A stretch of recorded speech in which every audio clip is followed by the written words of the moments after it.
Assalamualaikum students. I hope you all will be fine. I am Asya Jafar and I will teach you Pakistan studies. Today we will discuss the accession of states and tribal areas of Pakistan. यानी कि states का tribal areas mean कबायली इलाकों का पाकिस्तान के साथ accession mean इल्हाक या शामिल हो जाना। हम ये डिस्कस करेंगे कि पाकिस्तान बनने के बाद ऐसी कौन सी स्टेट्स थी और ऐसे कौन से कबायली इलाके थे जिन्होंने पाकिस्तान को ज्वाइन किया या फिर इंडिया को ज्वाइन। कुछ स्टेट्स ने पाकिस्तान को ज्वाइन करना चाहा तो इंडिया ने उसको फ्रीली ज्वाइन करने दिया या नहीं, आज हम इस चीज़ को डिस्कस करेंगे। ठीक है students, after the establishment of Pakistan there were 600 princely states in subcontinent. जब पाकिस्तान और इंडिया बन गए तो इनके दरमियान में 600 प्रिंसली स्टेट्स थी, ऑटोनमस स्टेट्स थी, यानी कि वो इंडिपेंडेंट स्टेट्स थी जो इस बात का डिसीजंस ले सकती थी कि they they had the right either to join Pakistan और इंडिया। ठीक है, उन्हें इस बात का हक था कि या तो अपनी मर्जी से पाकिस्तान को ज्वाइन कर लें या फिर इंडिया को ज्वाइन कर लें। उनमें से आज हम दो स्टेट्स को डिस्कस करेंगे। We will discuss about state of Jammu and Kashmir and Hyderabad Deccan state. के हम देखते हैं कि इन दोनों स्टेट्स जो दो स्टेट्स हैं इन ये पाकिस्तान के साथ है या इंडिया के साथ है। First of all state of Jammu and Kashmir.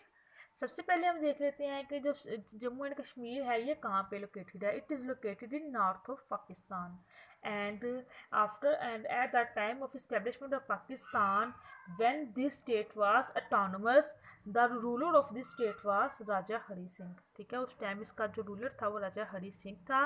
And ये जो स्टेट थी ये मुस्लिम मेजोरिटी एरिया से, यहाँ पे स्टेट में ज़्यादातर मुसलमान थे। Raja Hari Singh announced its affiliation with India. Raja Hari Singh ये चाहता था कि जो ये स्टेट जम्मू एंड कश्मीर है ये इंडिया को ज्वाइन करें। ठीक है, इस बात को अनाउंस करने के बाद राजा हरी सिंह इंडिया की तरफ भागा और वहाँ जाके उसने क्या किया। इन 1948 ही sent troops to capture Jammu and Kashmir. ठीक है, उसने जम्मू एंड कश्मीर को पर कब्जा करने के लिए उसने अपनी फ़ौज को भेजा।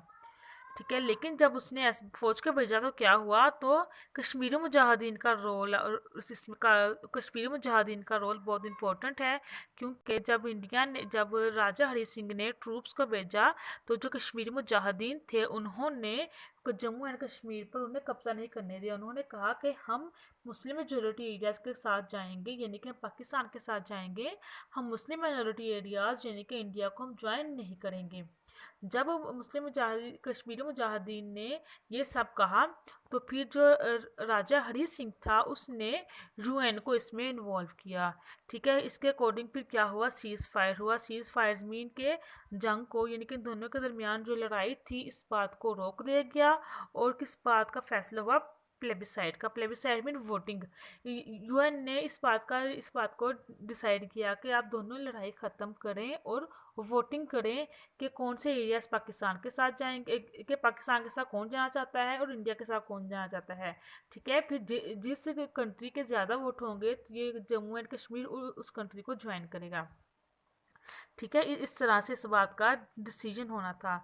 लेकिन क्या हुआ कि पाकिस्तानियों ने बहुत दफ़ा इस बात की कोशिश की कि वोटिंग कर ली जाए, इस बात का डिसीजन कर लिया जाए कि कौन सी स्टेट कि ये जम्मू एंड कश्मीर पाकिस्तान के साथ आएगा या इंडिया के साथ। लेकिन इंडिया ने ऐसा होने नहीं दिया, उसने हमेशा टाल मटोल से काम लिया, क्योंकि इंडिया को इस बात का पता है कि जम्मू एंड कश्मीर में मुसलमान ज़्यादा हैं, तो ऑब्वियसली ये जो स्टेट है ये मुसलमानों को मिलेगी। इसलिए अभी तक जो कश्मीर का इशू है वो अभी तक रिजॉल्व नहीं हो सका।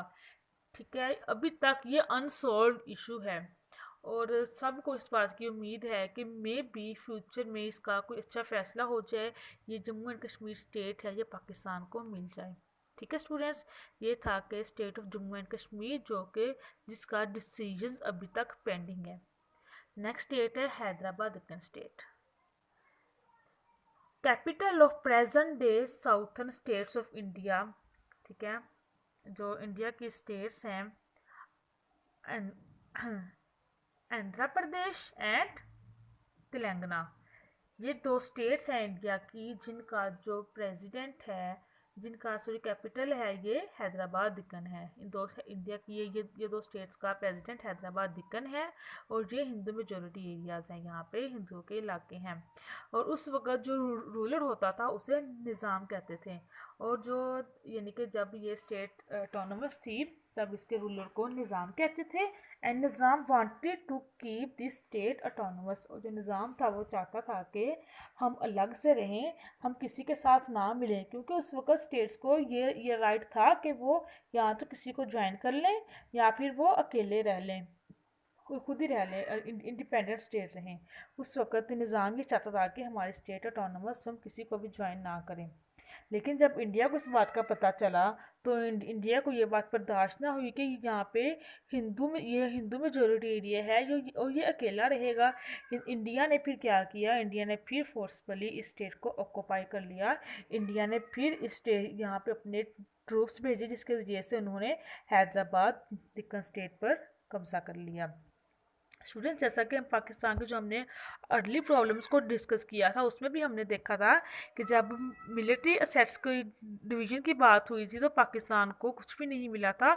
उस वक़्त 60 ऑर्डिनेंस फैक्ट्रीज थी जिसमें से पाकिस्तान को एक भी नहीं मिली थी, और पाकिस्तान को कुछ रकम दी गई थी कि अपनी फैक्ट्री बना लें। इस वजह से जो पाकिस्तान था इस वजह से जो पाकिस्तान था वो उसके पास मिलिट्री इक्विपमेंट्स इतने ज़्यादा नहीं थे, इसलिए इंडिया ने उस वक़्त इस बात का फ़ायदा उठाते हुए अपने ट्रूप्स को भेजा और बहुत सी स्टेट को पर इंडिया ने कब्जा कर लिया। ठीक है स्टूडेंट्स, आज हमने 2 स्टेट्स को डिस्कस किया है और नेक्स्ट 4 स्टेट्स और हैं जिनको हम नेक्स्ट लेक्चर में डिस्कस करेंगे। ठीक है students, thank you so much.